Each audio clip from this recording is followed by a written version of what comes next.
প্রথম প্রহরে পাকিস্তানের আজাদ কাশ্মীরের মুজাফফরাবাদ সহ বিভিন্ন জায়গায় ভয়াবহ ক্ষেপণাস্ত্র হামলা চালায় ভারত। এতে প্রচণ্ড বিস্ফোরণে কেঁপে ওঠে চারপাশ। এক বিবৃতিতে বিষয়টি নিশ্চিত করে দেশটির এক সামরিক কর্মকর্তা জানান, ক্ষেপণাস্ত্র হামলায় শিশুসহ বেশ কয়েকজন হতাহত হয়েছেন। জবাবে ভারতের বিরুদ্ধে পাল্টা হামলা চালায় ইসলামাবাদ।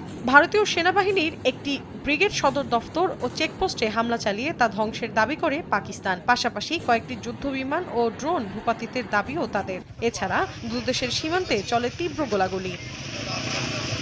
পাকিস্তানের আন্তঃবাহিনী জনসংযোগ পরিদপ্তরের মহাপরিচালক লেফটেন্যান্ট জেনারেল আহমেদ শরীফ চৌধুরী জানিয়েছেন, কোটলি, ভাওয়ালপুরের পূর্ব আহমেদপুর, বাঘ, মুজাফফরাবাদ এবং মুরদিকেতে হামলা চালানো হয়েছে।